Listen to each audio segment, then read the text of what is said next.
Today we're going to be looking at Matthew 5:31 to 32. It's here speaking about divorce and how that kind of works into our lives. It's obviously a bit of a strange one for most of us as we're not married, but it's just kind of the way that the passages were split up.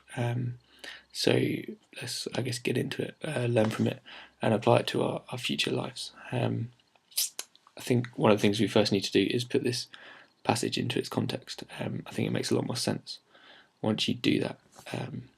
Before it's talking about adultery, which Joel spoke on last week, and then afterwards it takes into account people's oaths and your word, being your word.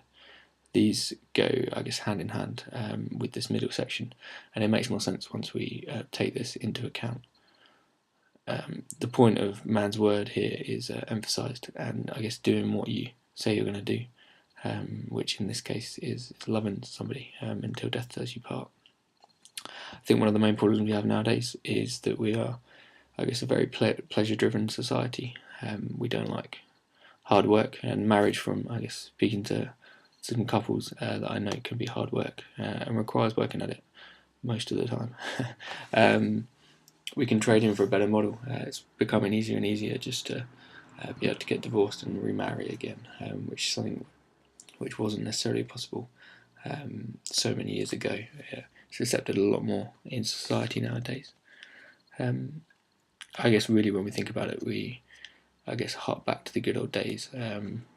But the passage here, I think the way it's written and what it's trying to say kind of gives insight into how culture and society was back then. Here where the writer of Matthew is addressing, I think, what was going on at the time. Men were divorcing their wives, remarrying, but they were trying to justify it by making it official with this certificate, whether that was, I guess, official in society's eyes or in God's eyes. And I don't think that, well, obviously from the writer of Matthew, he's stating here that that's not necessarily acceptable. So I guess what is the problem? It's a problem that we're seeing today. Marriage is entered into, I guess, with the foreseeing of it necessarily not being forever. However, I guess as Christians we need to be taking this thing seriously. It's the thing that unites us, and marriage isn't something which we should enter in too lightly. I think also it parallels into our relationships as boyfriend and girlfriend as well. I don't think it's something which we should just go around dating whoever we want, but really something that we should think about and really think whether it's going to last, and whether we could, I guess, see ourselves marrying that person. Marriage, in a sense, is a lifelong commitment, and it needs to be seen as that, not just something which is easily erased in the courts, because it's really not. It affects so many people, whether it's in our godly relationships, our personal lives, and people like that. I guess, so you're probably thinking, well, how does it apply to us, this verse in Matthew? I don't, I guess, want to offend anyone here, any parents who have been divorced or anything like that, but I think this is a serious issue, a godly issue that wouldn't be in the Bible unless it was something which we need to take seriously.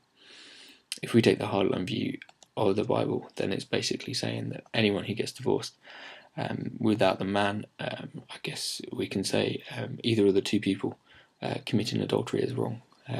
Lots of people argue that we need to readdress the Bible now to, I guess, a modern context. But personally, I think that's just a way of diluting and dulling down the Bible and trying to make it essentially easier for ourselves nowadays.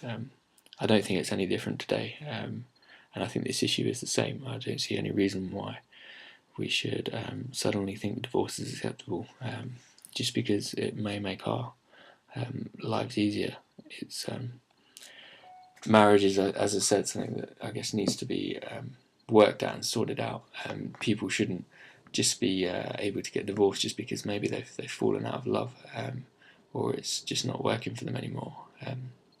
In a sense, anything's fixable to a certain degree, and yet it's something that we should be taking seriously. I think one of the issues that comes up here as well is non-Christians. So say somebody as a non-Christian gets divorced, they then become a Christian, does that then instantly make them a sinner? I don't think it does. I think that at that time, when that occurred, they're not living under God's ways and God's rules. It doesn't really apply into their lives, and so effectively, once they become a Christian, it doesn't instantly lay sin upon their lives. I think if they then re-divorce when they're a Christian, then maybe that needs to be looked at. But it's kind of, I guess, a slight side issue. There's one other part which, when I came to look at this, was kind of highlighted by some of the people that have spoken on this, and that was, I guess, abusive relationships as well. God is a compassionate God, and I can't see him in that sense not understanding whether the man or the woman is being battered on a regular basis. I think he's going to understand that that's not a good relationship, and divorce is necessary in that point. So yeah, I don't really know what else to say on this. If you've got any comments and you want to come back at me anything, or you want me to say anything more, then feel free to comment. But just to, I guess, sum up quickly, divorce, if we take the hardline Bible view, is wrong unless adultery is involved either way within the Bible. We take into account what's going to happen next week on the oaths and before an adultery and this passage. Stick to your word. Do what you say you're going to do. Please don't hate me for anything that I've said, and I'll see you guys later on.